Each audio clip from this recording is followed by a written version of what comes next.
παγκόσμια γνωστή από το άγαλμα της νίκης που φυλάσσεται στο Λούβρο. Η λαμπρή τέχνη γεννιέται σε λαμπρούς τόπους. Η Σαμοθράκη είναι ανυπέρβλητη σε ομορφιά.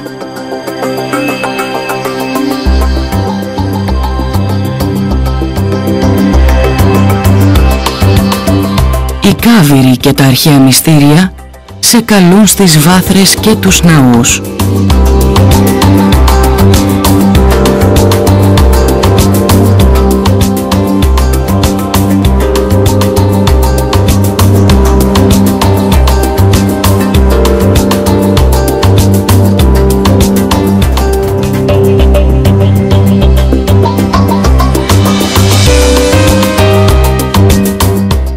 Τα μνημεία είναι ιερά, είτε μουσουλμανικά είτε χριστιανικά.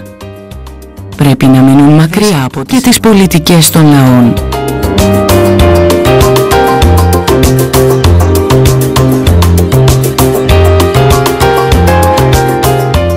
Η Κομοτηνή φαίνεται να το γνωρίζει πολύ καλά αυτό.